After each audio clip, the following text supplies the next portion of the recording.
Hi everybody, this is SA Rugby Magazine's talk show, and I've got Ryan Vrede with me and Mark Keohane.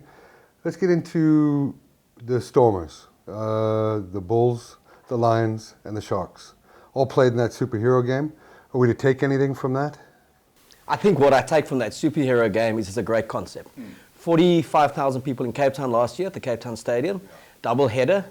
I kind of set the tone for the season, and then to go to FNB Stadium / Soccer City, they got 49,000. It looked deserted because it's a 90,000 seater, but 49,000. I spoke to Mark Alexander, who was there, and he said it was the most amazing atmosphere because the demographic in the crowd has changed so radically in the last 12 months. And he attributes that to the Springboks, to Sia Khaleesi, to the representation that there is in that Springbok side, and the fact that they're world champions. He said it was like being at a soccer carnival, but it was a rugby game. And I think a lot of the players also just felt it was something very different.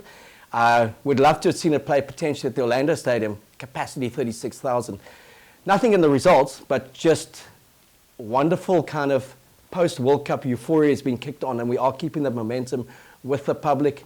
Key, though, is that opening round of Super Rugby, that we get the wins. Because I was looking at the matches overseas in New Zealand, and you saw some of the results, and you thought, oh, interesting result. Then you looked at the teams. They played 3 different teams over 80 minutes. They played one team for a half, another team for another half. So it's really just hit-out sessions.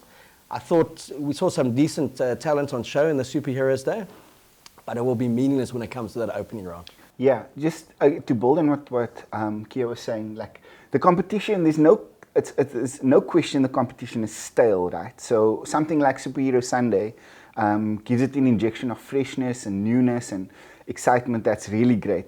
Why don't they have it then over? Why don't they have superhero concept over a weekend where both South African teams are facing each other? That's one kind of suggestion. I think that definitely could work. But I think beyond that, there needs to be a value proposition for a fan going to the stadium week in and week out. Yeah. Your experience needs to be great. Yeah. I use, and all of us have been to sporting events abroad. I use my first experience at the MetLife Stadium watching the Giants, New York Giants play the You're just the name Patriots. dropping now. No, I'm getting to a point. I'm kidding. But I was sitting there, and from the time you in the parking lot in front of the stadium, to the time you sit down at your seat and that in-seat experience, it's a sensory assault in the best way possible.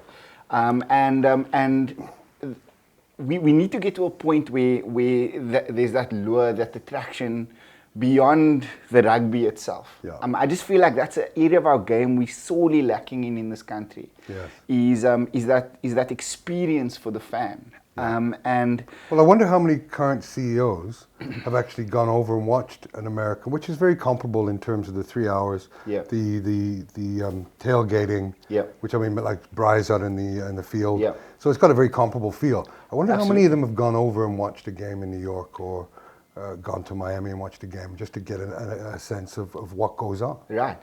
And I sat there as a sports fan watching this ultra high definition screens that stretch all the way around the stadium. And in terms of what you're saying now, I'm thinking to myself, there's a return on that investment. Okay. I know the initial outlay would be significant, but it's undoubtedly, as I'm sitting there as a sports fan, that made my experience better. It made me go back when I went back at the end of last year.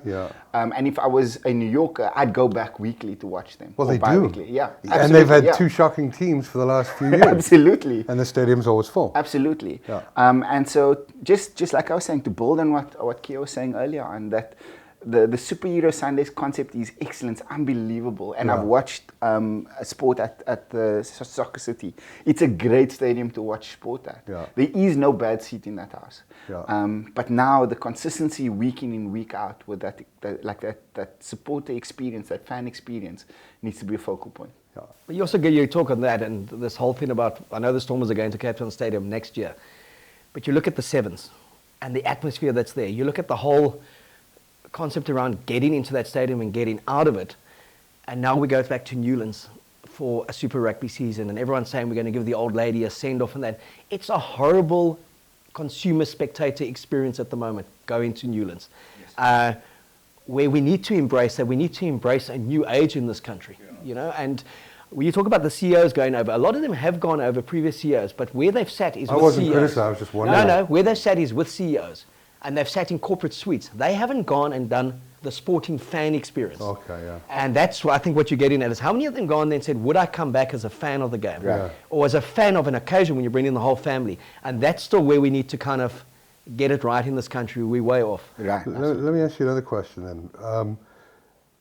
The presidents we've had of sorrow over the last 16 years, is there an argument to be made that Mark Alexander's had the biggest impact and performed the best out of all of them?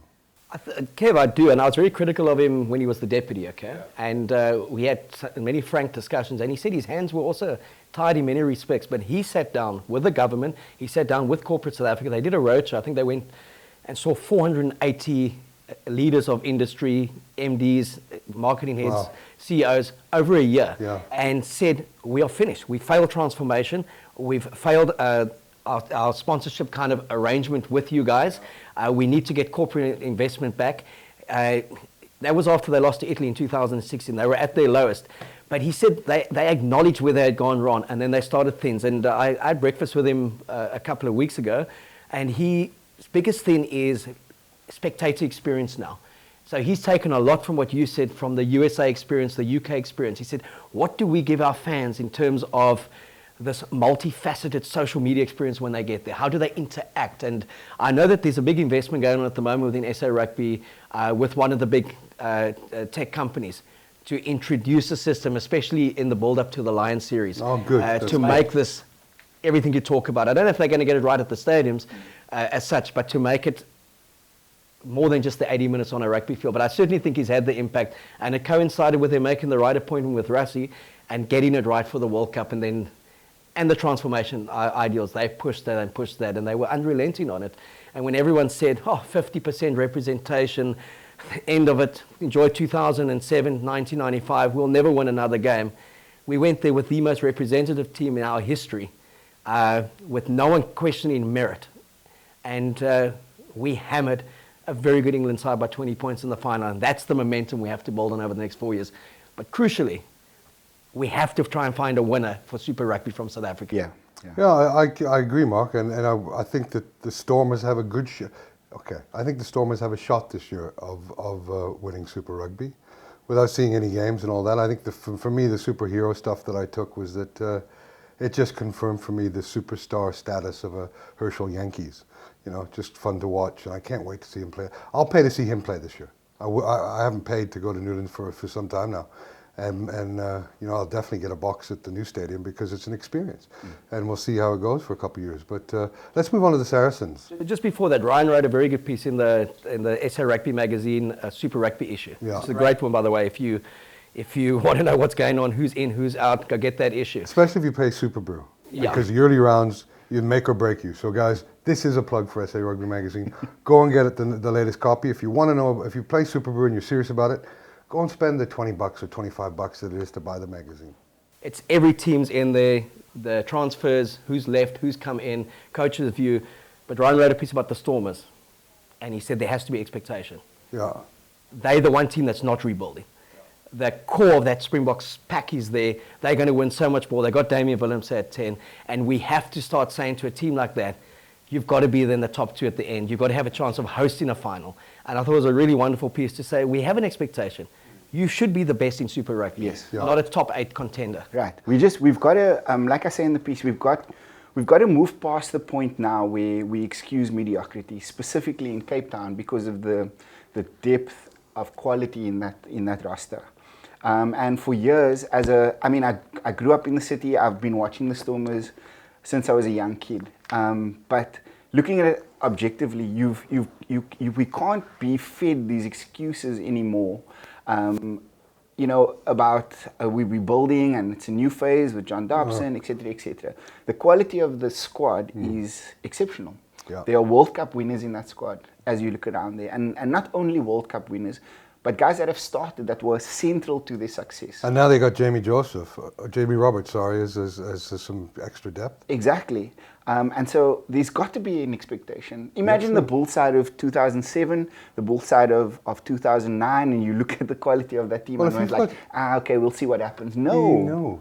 You're right. You're right. Absolutely right. If you've got 6 or 7 World Cup winning Springboks, there is an expectation. Yes, absolutely. And Western Province is thick in rugby tradition, history. The schools are here, the systems are here. There's no excuse. There's no excuse, and the market that we have here, such a loyal fan base. It's the biggest in Super Rugby by a long distance.